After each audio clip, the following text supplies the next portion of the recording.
The movie's called Hangar 18. Movie time!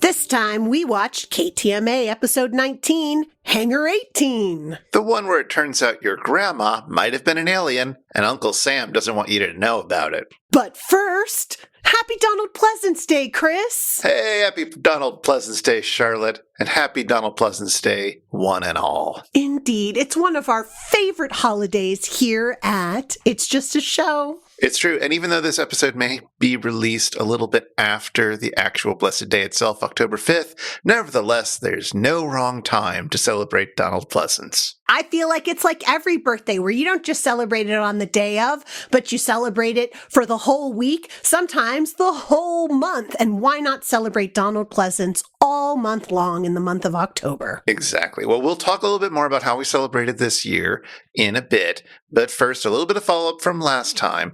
First off, I forgot to mention something I was very excited about, which is that the movie Black Christmas, starring Olivia Hussey, was directed by Bob Clark, who you might remember from A Christmas Story and from a little movie we talked about during one of those biker films, The She-Man. Huh, I feel like Bob Clark as the director of She-Man and A Christmas Story came up together when we were talking about our biker movies, but I guess you didn't bring it up last time, but I know that's been in our recent conversations. I mean, we talked about it after the podcast ended. Maybe that's what it is. You know, it's like I live this podcast, Chris. I mean, come on.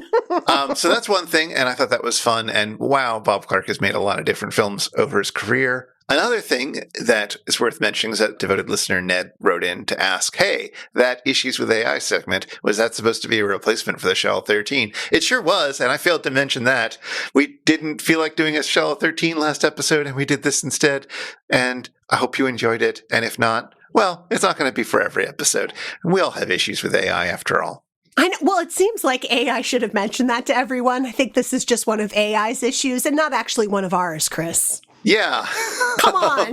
We didn't make that mistake. It should have been inside of the theme music, right? Issues with AI. P.S. Not the Shallow 13 this month, guys. Right. Why not? Why not? Why not? We also got a message from Rex Thrillo, which I assume is his real name, over on Blue Sky, who says, always delighted to find someone else who loves Tron. I recommend A Loving Riff from the Riff Tracks Presents subsection by Jonathan Colton and Paul and Storm. Oh my gosh. I didn't even realize Riff Tracks had done Tron. Yeah, well, and that it wasn't even the Riff Tracks, but they got special guests to do it. And that it was Jonathan Colton and Paul and Storm, who we quite enjoyed. Yeah, it was part of MST3 Con when we were down there, and it were delightful. Jonathan Colton, of course, is classic for a bunch of nerd music and whatnot. So Tron seems like a great movie for them. You know, Riff Tracks might finally get a few of my dollars for this one. Nice. Look at that. They gave you the correct temptation, Chris. I'm so pleased. And then I get to watch Tron again. So, you know. Which honestly, is there never a bad time to watch Tron? It's true. There's never a bad time. Yes, but is there ever a good time to watch Hangar 18, today's movie? No. Don't watch it, everyone. Well, let's tell them a little bit more about it so that our listeners can make up their minds themselves. Okay. This time we watched KTMA episode 19, Hangar 18. That's never going to get smooth. NASA astronauts are in the middle of launching a satellite when they spot something erratic on the radar. When they release the satellite, it explodes and kills one of the astronauts. Oh no! Turns out the thing bouncing around on the radar was some sort of alien spacecraft, and the satellite done bonked it. The alien craft crashes in the Arizona desert. But here's the thing. There's a presidential election coming up in 2 weeks, and if people find out that aliens exist, well, who knows how that's going to affect the election. So the White House Chief of Staff wants it all to stay secret. Specifically, they want the astronauts to keep things secret. But for reasons, they decide not to tell the astronauts what's going on. So, If you don't know about the aliens, then you're going to assume the astronauts were responsible for destroying the satellite and killing the other astronaut, which, the two surviving astronauts are not thrilled with. So they have some adventures trying to piece together what's going on, and various shadowy government types try to stop them. And there's a lot of 70s style action and chase sequences, and it's all very brown, and I'm sure it's exciting. But turns out we've got a case of ancient aliens. Aliens, they're just like us. More specifically, the male alien astronauts mated with our pre-human ancestors to produce modern humans. They're the missing link. And turns out they're going to visit us again someday. The astronauts' antics have led to one of them getting killed, but they are starting to bring a lot of attention to what's going on at Hangar 18, and government officials decide that in order to save face, they're going to have to crash a plane filled with explosives into it and destroy everything and everyone inside, including the lone surviving astronaut. Well, anyway, everyone dies before they get a chance to tell the world that an alien invasion is imminent. The end. Oh, wait, no. A voiceover epilogue lets us know that, in fact, the astronaut and many of the NASA officials in Hangar 18 were saved from the explosion from being inside the UFO. So, phew. Anyway, the end.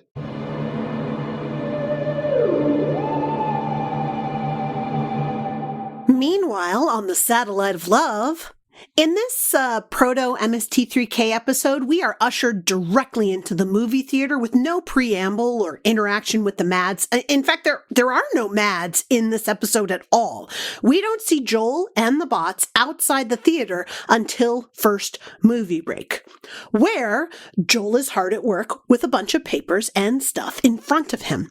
He asks Crow to borrow some of his computing power later in the day, and a typical parent-child interaction occurs where Crow responds to every single answer that Joel gives with either a why or a so, which, every parent knows usually descends into a because I said so.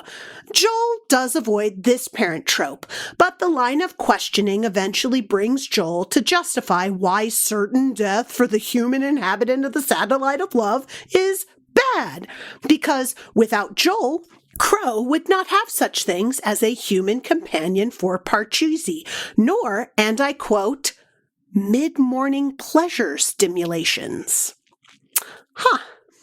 You'd think that would convince Crow, but Joel ends up employing the super problematic parent trope of get my belt. And as we return to the theater, Crow sits down with an ow, ow, ow. Given Crow's behavior, Joel has hooked Crow up to a computer, maybe also to Tom, and they're doing a memory check. They will clear out what is not necessary and keep important things. Helpful things like load pan training will be kept, but useless items like late-night infomercials are dumped.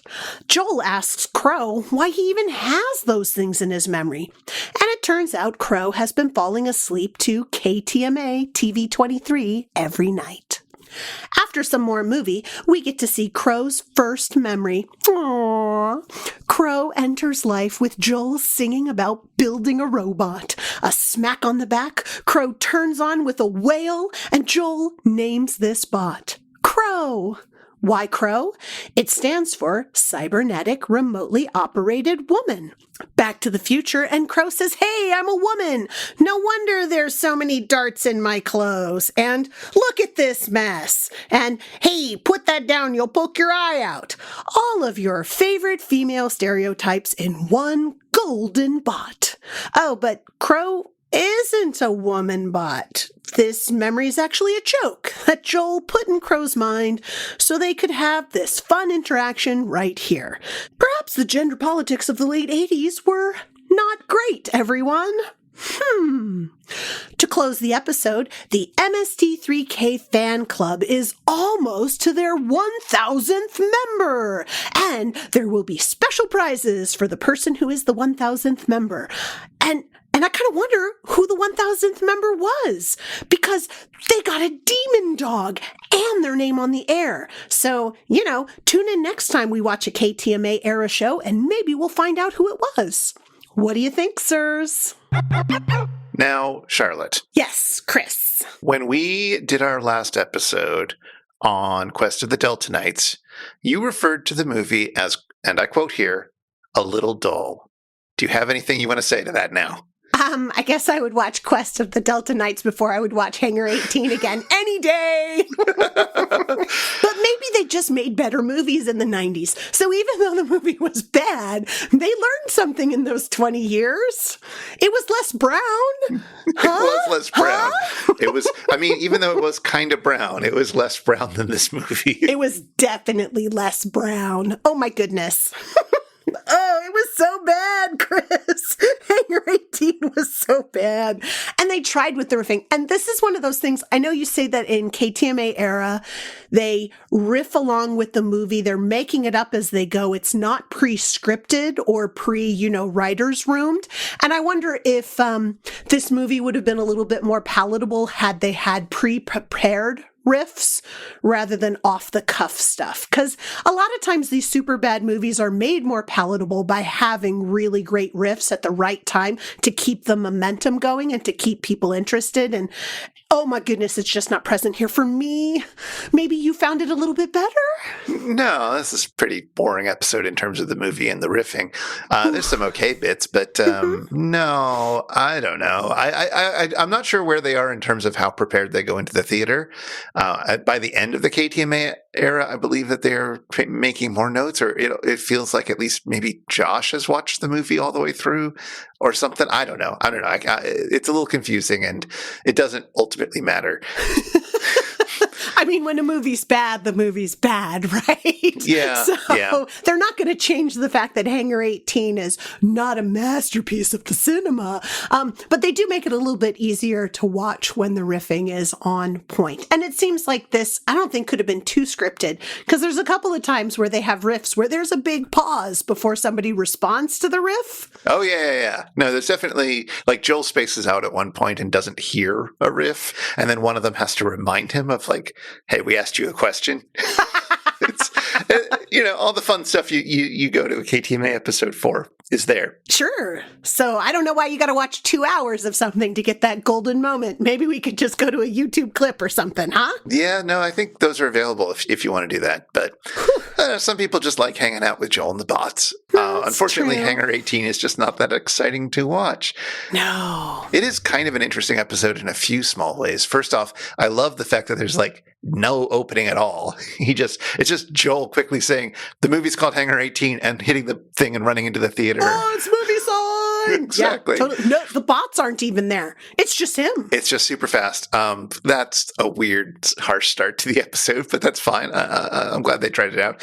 Similarly, we get the now infamous "What does Crow mean?" bit, which had become much more relevant once Crow started being voiced by a female actor. And people could say, oh, Crow's been a woman the whole time. But only those in the super secret knowledge of KTMA era episodes know about it. And also those people willing to admit that Joel says that's not true, even in that sketch. It's fine. It's all fine. It doesn't matter. When we also get a different kind of humor that we see more of in the KTMA era, where things get a little more body-based and a little bit more, I don't know, not quite blue, but a little bluer than you'd expect, like the mid-morning pleasure stimulations. Oh, yeah. That was really, really weird. I don't even know how to process that, actually. And I'm not sure that it's appropriate for me to process that on this episode. Like on air for our podcast. I might process it on my own later. I don't understand. I believe no one understands what was going on with that line. Doesn't seem to be a reference to anything, as far as I can tell, and other people are mystified by it. Sure. Okay. Well, mid-morning pleasure stimulation. Woohoo! Similarly, we get, a lot of spanking references, and, there's a lot more the bots are kids, but that's, it is of its era, let's say. I guess. It was, I have to say, as I was thinking about those interactions, I appreciate so much that the way the character of Joel developed and the way that his interaction with the bots developed was to stay parental, but not to be I don't know, not to be like a weird, harsh punisher as if they're young toddlers, like they're 3-year-old or 4-year-olds, right? Like maybe it's just that the bots aged up inside of later episodes so that Joel was dealing with somebody who was late middle school rather than early toddler. So the way you're going to interact with that person is very different. Not that you should spank toddlers. You should not. That is not okay. But yeah, it's a different approach to parenting where you can actually have conversations about what's happening. And the conversation isn't just why. Yeah, exactly. No, it is good that the bots sort of emotionally aged up a bit in later seasons, but yeah, I don't know. That's a bit of an awkward thing, but still kind of interesting. Yeah, I do like him better as a benevolent parent as opposed to all aspects of parenting. Right. Because, there is a punishment side of parenting. It doesn't have to be physical punishment, everyone, but there is a part of parenting that is curbing behavior as opposed to positively reinforcing good behavior. So, there's that. Anyway, moving on. It's an episode, friends. It's a late KTMA episode, and if it were a better movie, then it would be perhaps one that I could more easily recommend. If you want that KTMA vibe of just hanging out with your friends, watching a bad movie on late night TV. Yeah. But this is a boring, weird movie. So yeah, totally. Oh, but Chris, who was the 1000th member of the fan club? Do we know? Have we seen it yet? We have seen it. That was revealed in the next episode, The Last Chase, which we did an episode on a while back. And it was Ms. Gidget Howell. Congratulations, Gidget Howell. Yeah. So I totally want to see the demon dog in real life. It's kind of cool. But I guess I don't really want to knock on Gidget Howell's door and be like, hi. Can I see your demon dog? Well, they made a bunch of them, so because they're all over the sketch in that bit, and I think occasionally they go up for sale. So, but you haven't gotten one yourself, Chris? This seems like a piece of memorabilia that you might have. I don't buy memorabilia, generally speaking. I guess that's true. Do I need more stuff in my life? Yes. If it's a book, the answer is always yes. So. Yes, if it's a book, I would buy it. But as a physical prop that I'm not even going to play with, no.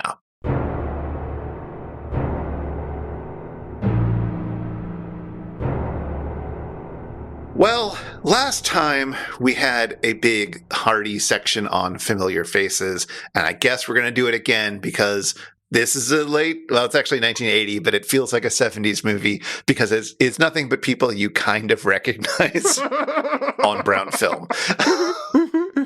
So let's go over a few of them, including the reason why we're here.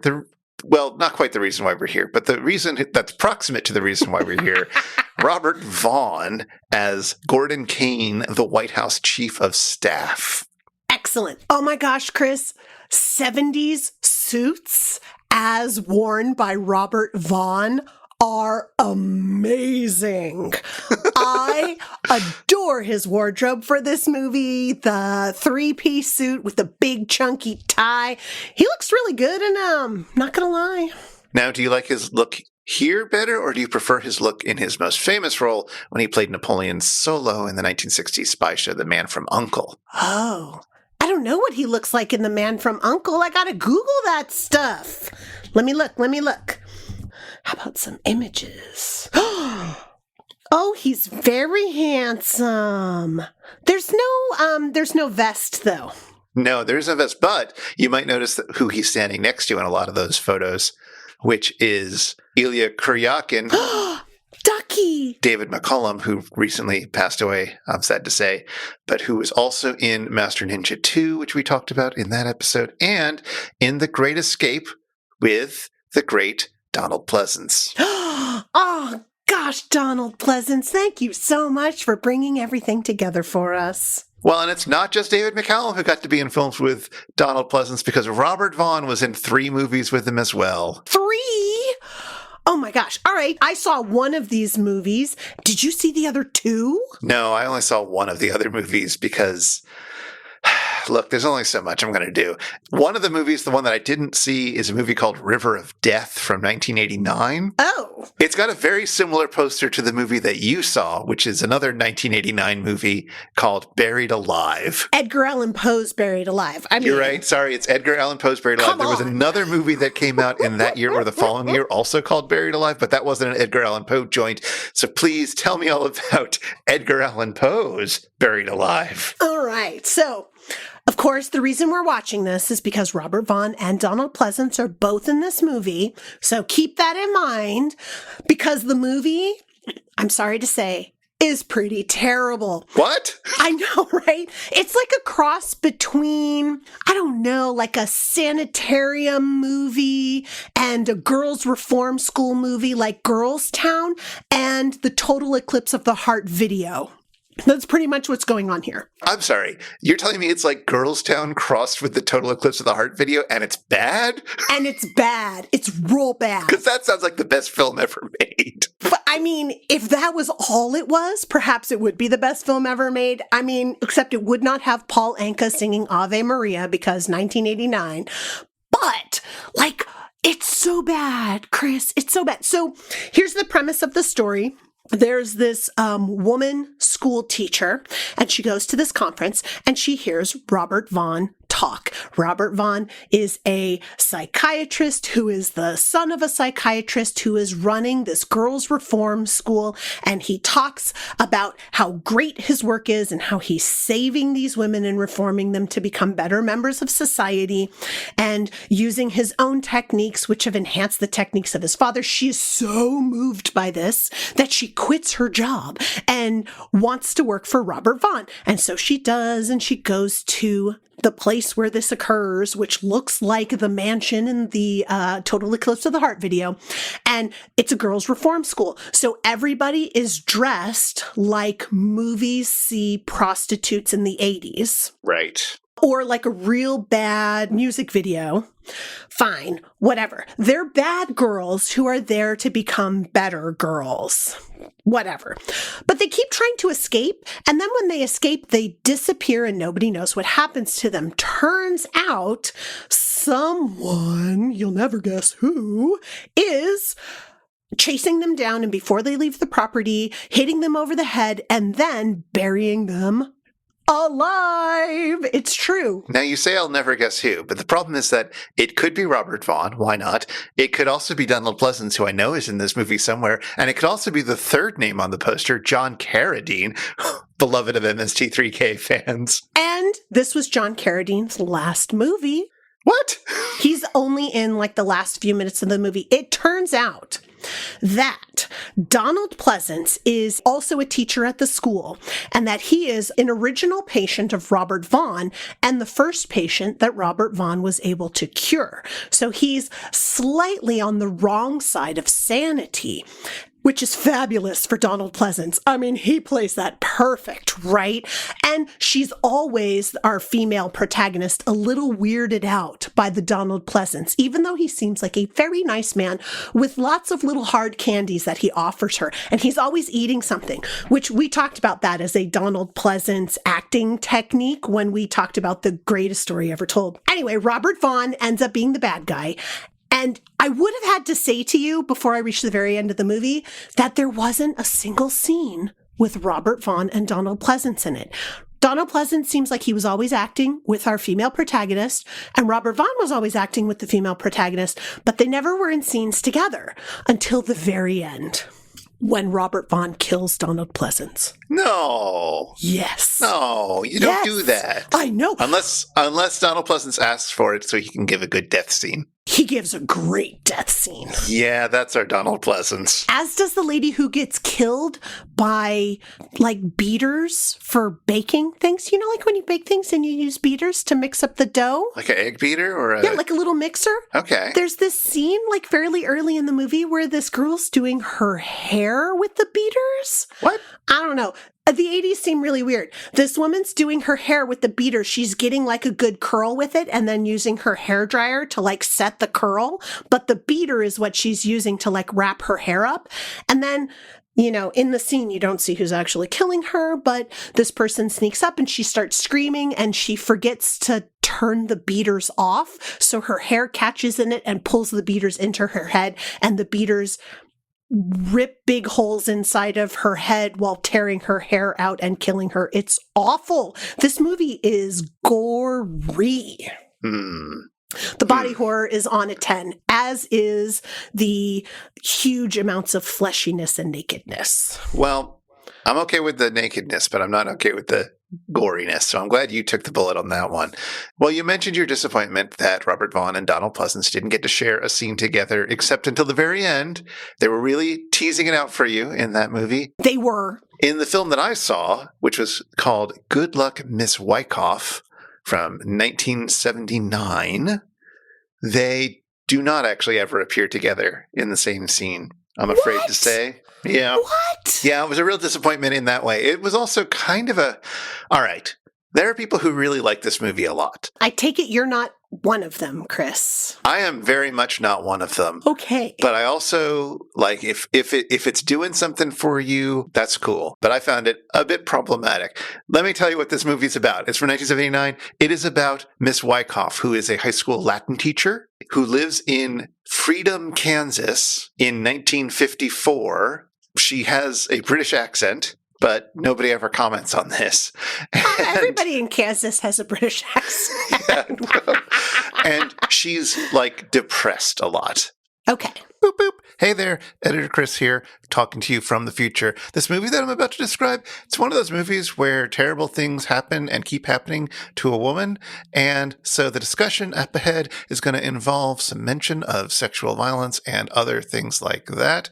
So just a little content warning. If you want to skip ahead, you can go to the next chapter marker. That's fine. You can skip ahead about 5 minutes and we'll be talking about other stuff. Okay, back to the discussion already in progress. Boop, boop. So she goes to see her doctor, Robert Vaughn, and it's a really invasive checkup, including a gynecological examination that doesn't feel quite right, and he's very sort of brusque about it. And in the process of this gynecological examination, realizes and talks to her afterwards about the fact that she is a virgin. Okay. Which, weird and maybe not 100%. Whatever. Sure. We don't need to go into that, I suppose. But it's a really awkward scene, and he encourages her to go see a psychiatrist out in Wichita. That psychiatrist is Donald Pleasence. Oh. So you get a few scenes with Donald Pleasence as a psychiatrist. He's a psychiatrist from out east. Does he also have a British accent in this one? I mean, he's Donald Pleasence, so a little bit of one. Like, he's got it toned down a bit. He's not doing the most British I've ever heard him be, but still. Mm-hmm. The bus driver that takes her to and fro is played by MST3K favorite Earl Holliman. Ooh, thank you, Earl. Yeah, he's kind of great in it. So Earl Holliman, the bus driver, flirts with our lead a little bit, Miss Wyckoff, but it turns out that he's married. Ooh. And so she declines, but then, she decides maybe I will. But by that point, he's quit his job and left town and left his wife because nothing good is going to happen to this woman. Oh. It goes on and on and on. Halfway through the movie, though, is when the big thing happens, which is that she gets sexually assaulted by a janitor. Oh my gosh. Who is, of course, the one, well, not really the one, but the major black character in the show. A young black man as someone who commits sexual assault on her.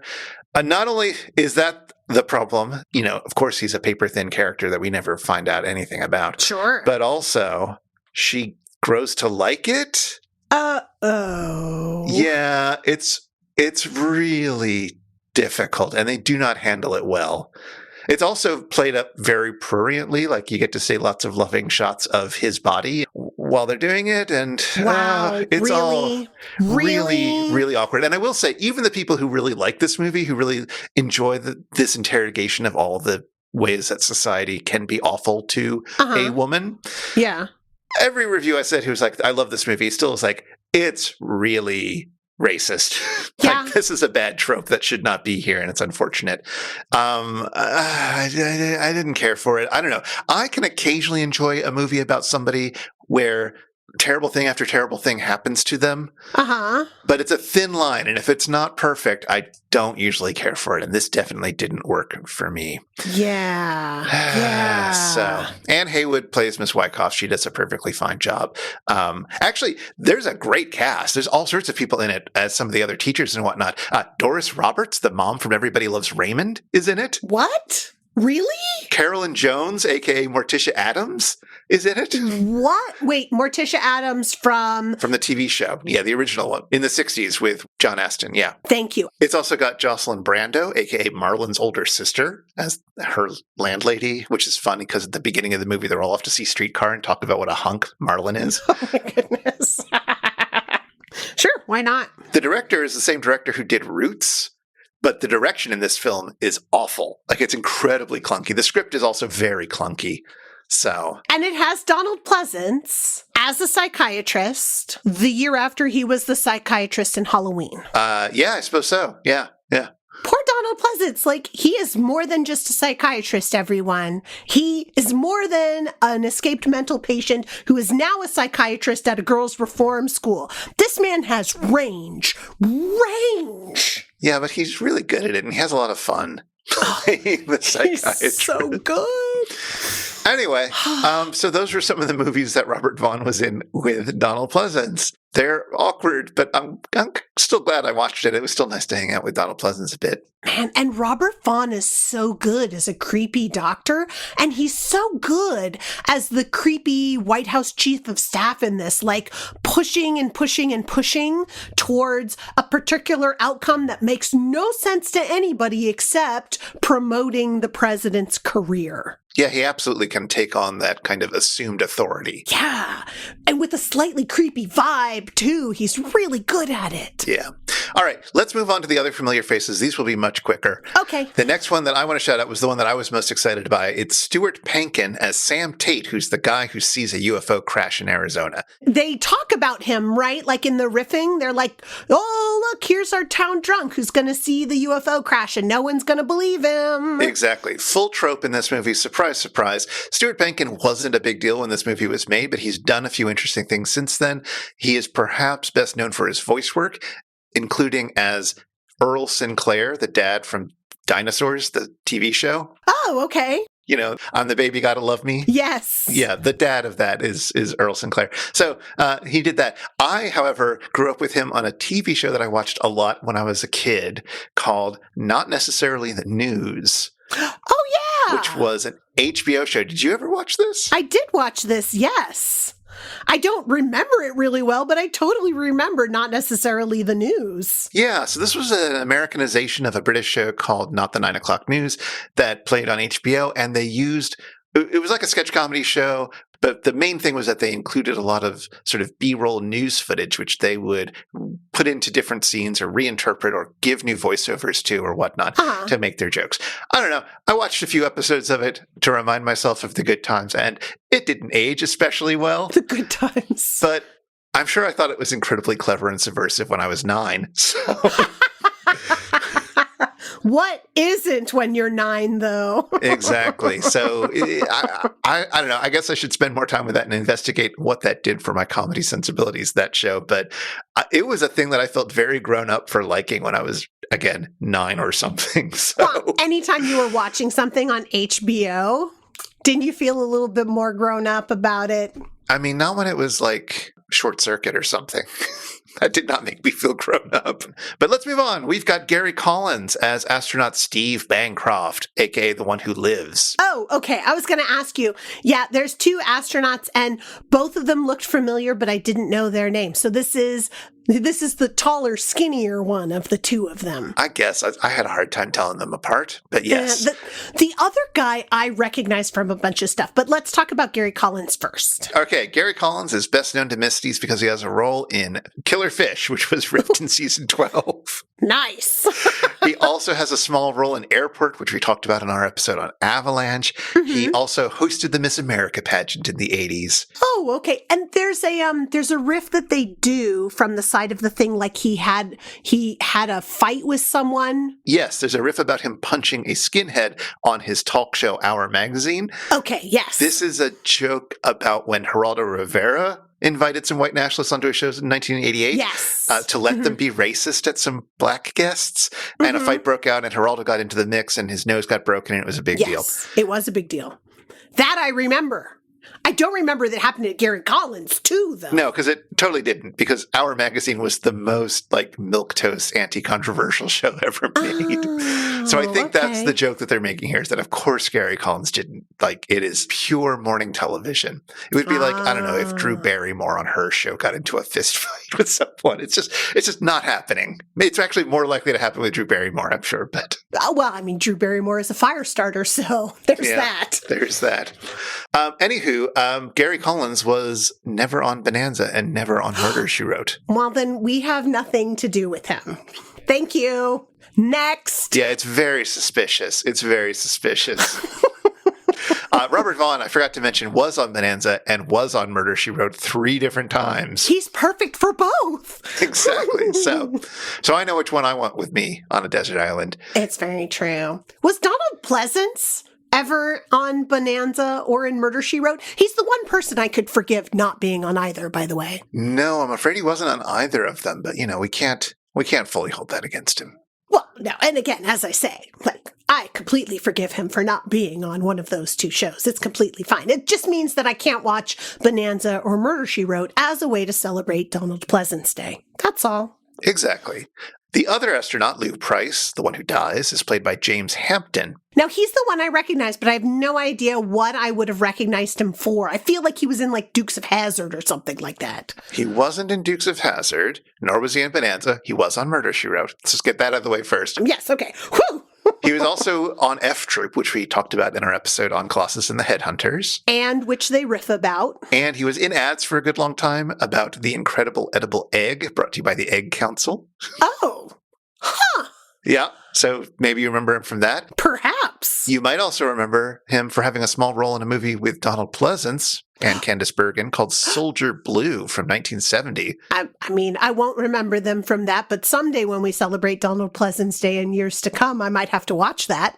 Maybe. I like Candice Bergen. Yeah, this is about the Sand Creek Massacre of 1864, where the U.S. killed a bunch of Cheyenne and Arapaho people, including a lot of women and children. It's kind of an anti-Vietnam movie, as you might guess, in 1970. Yeah, sure. And I'm sure that they handle Native American representation really tastefully and tactfully, too. I mean, at least they don't want them killed. Yeah, okay, that's true. The other thing that you might recognize James Hampton from is that he's the dad on Teen Wolf, both the movie with Michael J. Fox, the sequel, and the TV show. Okay, yes, I would totally recognize him from that. Oh my gosh, I love the Teen Wolf movies. I love that Justin Bateman is in the second one.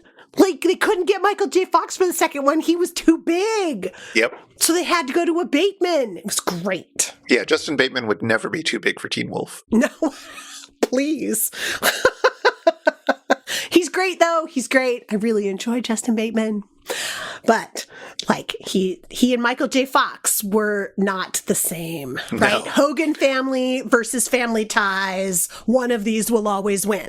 Not even close. I know. All right, next up, Pamela Bellwood plays Dr. Sarah Michaels. I don't remember which of the doctors she is, but she's one of the small handful of women in this movie. Oh, maybe she's the one who talks about how the astronaut aliens asphyxiated themselves and how they found it in their blood or something. It was very technical. It was like a precursor to CSI in its description. It was great. Maybe. So she is best known for a role she had on Dynasty, playing Claudia Blaisdell Carrington. Okay. I never watched Dynasty. I don't know if you did. No, I'm sorry. Yeah.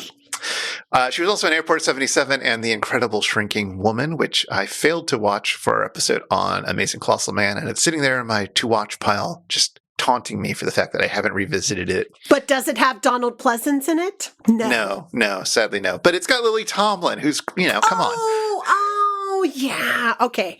All right, I'm tempted. Yes. So unfortunately, neither of us have seen Dynasty, so that doesn't mean anything to us, listener. If you want to share your memories of Claudia Carrington, go for it. She was on Murder, She Wrote twice, so I'm cool with her. Excellent. Angela Lansbury approved. Exactly. And finally, there's one familiar face, which is not a face, but it is the composer, as we go into a micro scorner. John Cacavas? I actually am not sure how to pronounce his last name. John Cacavas is the composer for this film. He mostly composed music for television, including some made-for-TV movies, including a few that were in KTMA episodes, namely SST Deathflight and Superdome. Ooh. He also scored Airport 1975 and Airport 77. But I bring him up because he wrote a piece of music which is called Flute Poem, which our loyal Canadian listeners will recognize as the music that opens Hinterland's Who's Who. Oh.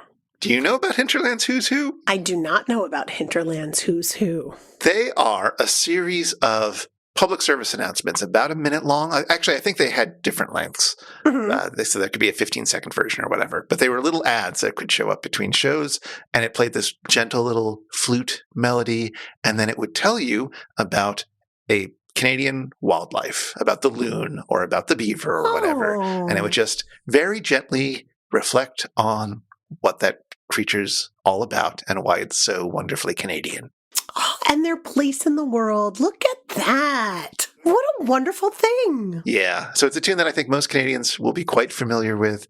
And it was composed by the same guy who did the music for Hangar 18, which seems just, life is funny sometimes, You got to get work when you get work, as a film score person, good for you. Hangar 18 got you a paycheck. Hey everybody, it's time for the Shallow 13. It's time for the Shallow 13. 13 travel-sized facts about today's episode, Hangar 18. Go, Charlotte, go!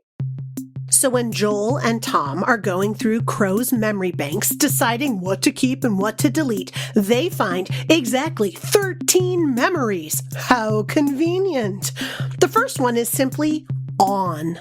We get to watch the scene later in the episode and hear Joel singing his own robotic version of the spiritual Dem Bones. The knee bones connected to the thigh bone. Dem Bones was written in the 1920s by James Weldon Johnson and his brother, J. Rosamond Johnson, both notable figures in the Harlem Renaissance. Crow's second memory is how to play Heart and Soul with your fists. Heart and Soul, or, a simplified version of Heart and Soul, is one of the first songs people learn to play on the piano. It's kind of the hipster chopsticks. And it's hard to remember that it was once a hit. 3 different recordings of it charted in 1939, one of them reaching number 1. Then it's load pan training, which is the bot equivalent to potty training. While children have presumably been potty trained for ages, we have children's chamber pots dating back to early Roman times after all. We don't have a lot of information as to how they were trained. A few years ago, The Atlantic published an overview of the last 100 years or so of potty training, and turns out how kids are trained gets politicized in weird ways all the time. We'll have a link in the show notes. Then it's all the King family specials. Now, the King sisters were some 1940s big band singers who ended up with a Lawrence Welk-style musical show in the mid-60s. It was brought back for a short run in 1969, and here we have the real fun fact, it was a last-minute replacement for Turn On, a sketch comedy show with so many quick edits that it caused some viewers to become, quote, physically disturbed. Allegedly, some networks canceled Turn On during the first episode's commercial break. Link in the show notes. The King family specials get dumped, as do the solutions to Highlights magazine puzzles. Highlights is a magazine for children that got started way back in 1946 and is still running today.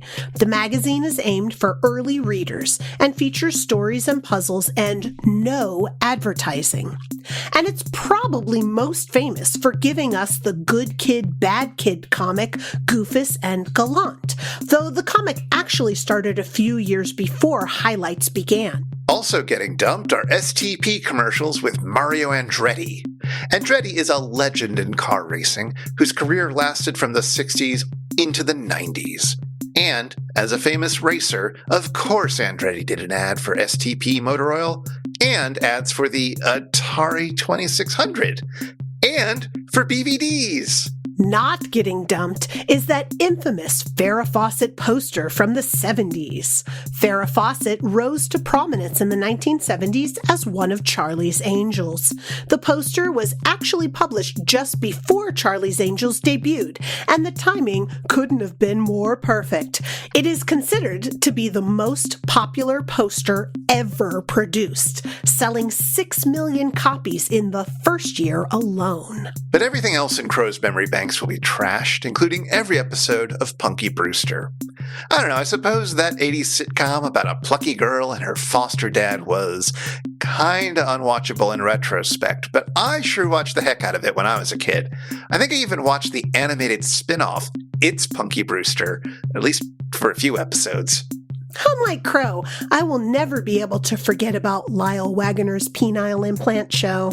Lyle Waggoner is best known for appearing as the creepy girl's boyfriend, Angelo, in Catalina Caper. Well, that's how I best know him anyway. He was also a regular on The Carol Burnett Show and on Wonder Woman. And at times, he made infomercials, including one for penile implants. Not pineal implants, like in the Batwoman, but, well, we couldn't find any footage of the infomercial. Apparently, at some point, he asks a doctor, "Isn't it a bit long?" Joe Kaufman's Business School is the next to be forgotten, and I got nothing on this one. If you or someone you loved attended Joe Kaufman's Business School in the 80s, or if you watched an infomercial for it in the greater Minneapolis region, write into info@itsjustashow.com and let us know all about it. Robert Vaughn's Helsinki Formula Hour. Yep, in the late 80s, no longer riding high from his star turn in Hangar 18, Robert Vaughn started pitching the Helsinki formula in commercials and infomercials, a revolutionary new product from Helsinki for treating baldness. The Helsinki formula eventually got sued for consumer fraud, but Vaughn said it was the most profitable gig he'd ever had. Aaron Gray's Cellulite Show refers to another infomercial, this time for the Anushka Institute, which offered Anushka Blau's treatment program to combat cellulite, or, as Aaron Gray says it, cellulite. Aaron Gray played the mom on another 80s sitcom I grew up watching, Silver Spoons, and if you can't trust her, who can you trust? And finally, Crow chooses to forget about George Hamilton's Skincare Hour. In the 80s, the aggressively tanned star of Zorro, the Gay Blade, launched the George Hamilton Skincare System alongside the George Hamilton Sun Care System. We're not entirely convinced he made an infomercial for his systems, but it wouldn't be out of character, not for the man whose most recent claim to fame is portraying an extra crispy Colonel Sanders in some KFC ads. And that's time. So Crow sure watches a lot of infomercials. I guess he does. And when this episode was made in 1989, infomercials were having a bit of a renaissance, I guess. They started appearing on all the cable channels sort of late at night. And you're saying renaissance? Like there was an original infomercial time that kind of faded out and then it came back as a beautiful thing? Yeah, apparently in the 1940s and 50s, we had infomercials as well.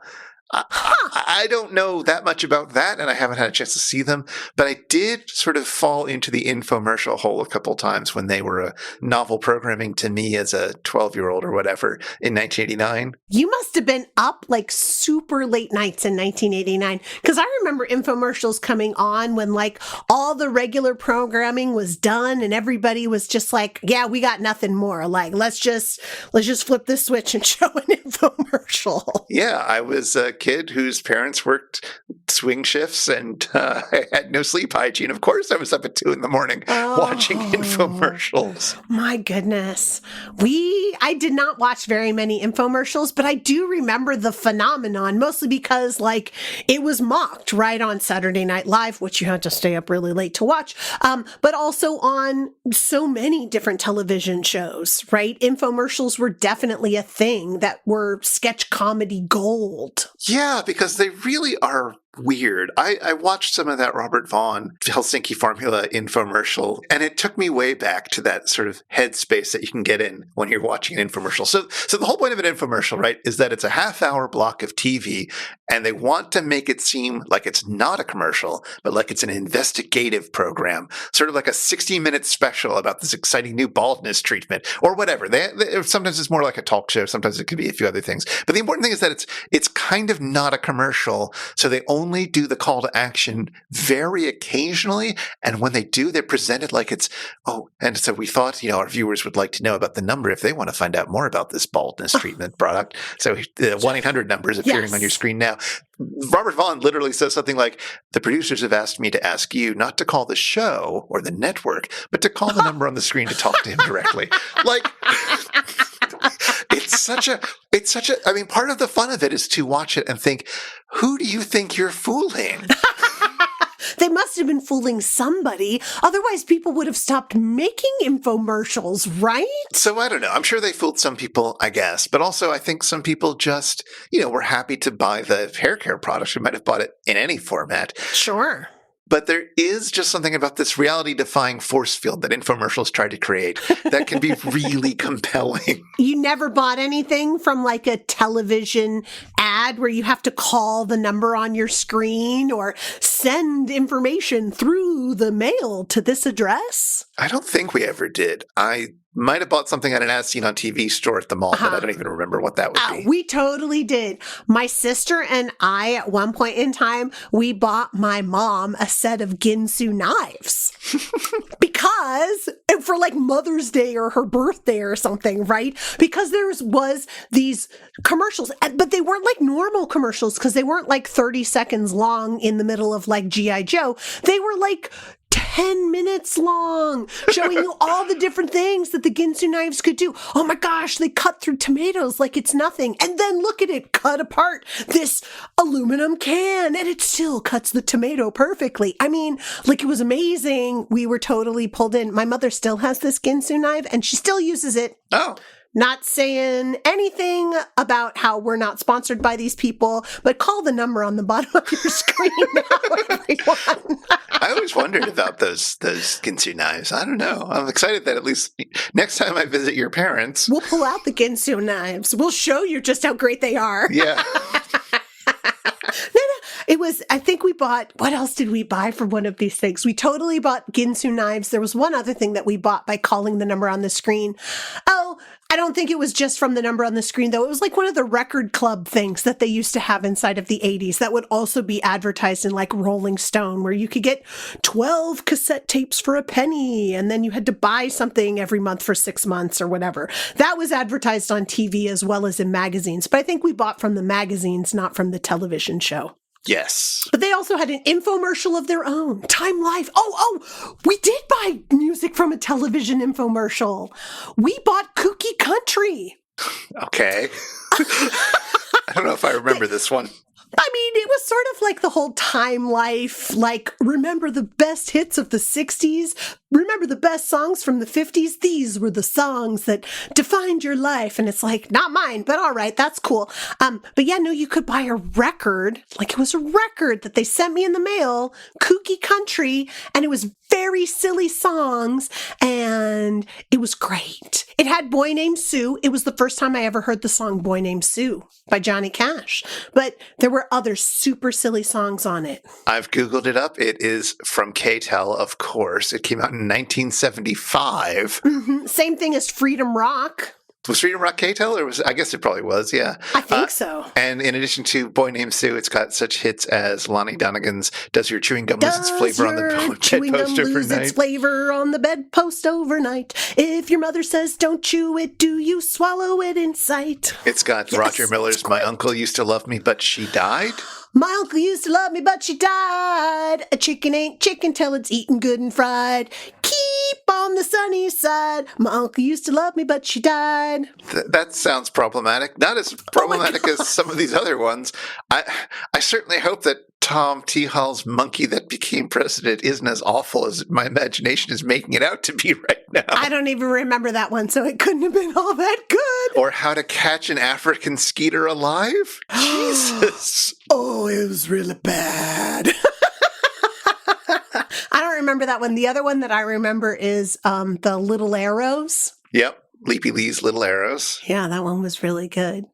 Charlie Walker's Don't Squeeze My Charmin. Now please don't squeeze my Charmin. Don't hold her so tight. Wow. I do know several of these songs, but not other ones, and I want to keep it that way.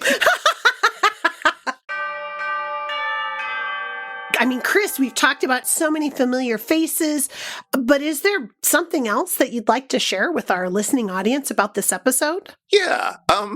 I talked a little bit about how there's sort of some weird bodily humor throughout this, and maybe even some weird body humor as well. At one point in the episode, Joel mentions that compared to the alien, his nipples are a little pouty. Okay. Wow, I do not remember that comment. Yeah, there's like an alien, a dead alien that's on a slab, so to speak. The doctors are looking at him, and one of the bots makes a reference to his nipples. Like, he's got nipples like you, Joel. And Joel says something to the effect of, mine are a little poutier. They got nipples like us, or you anyway. Mine are a little bit more pouty. Oh my gosh. What do you think he means by this? I don't even know. I'm trying to imagine pouty nipples. What do you think he meant by it, Chris? Well, I just hope that in the many years that have passed since this episode first came out, Joel's found somebody who can make his nipples a little happier. They don't need to pout so much anymore. I have no idea. I just Googled pouty nipples, and Google insists I mean puffy nipples, which I don't think I do. If you've been affected by the issues on this show, if you want to share how you celebrate Donald Pleasence Day, or if you'd like to ask us anything, get in touch with us. Our email is info@itsjustashow.com, and we'd love to hear from you. This show is made possible by listeners like you, and like our randomly selected supporter, Tony. Thank you, Tony. For as little as $1 an episode, you too can be like Tony and help us research and record this show. You can join us in a friendly Discord, and you can listen to all of our super fan bonus bits. Find out more at itsjustashow.com/Patreon or patreon.com/itsjustashow. And if you want to follow up on anything that was mentioned today, you'll find links in our show notes at itsjustashow.com/episode/141.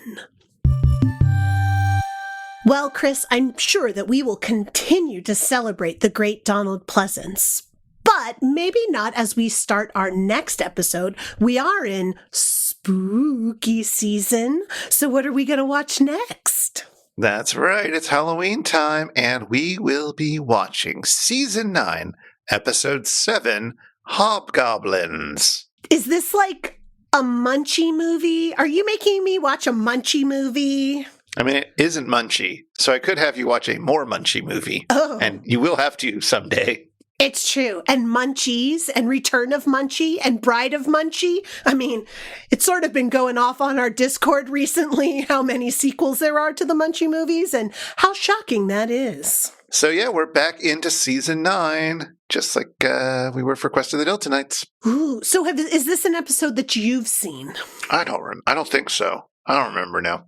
All right, well, I guess we'll find out as we start watching it. It sounds like it's going to be a little ghoulish, though. It might be a little gremlinsy, is what it might be. Oh, so yeah, that'll be great. I love the Gremlins, but Gremlins is more of a Christmas movie. So Hobgoblins for Halloween, I'm on it. Yes, it'll be Hobgoblins for Halloween next time. But until then, it's all covered, and I'm on top of every minute of it. It's a surprisatory. Take it away, Theme Squad.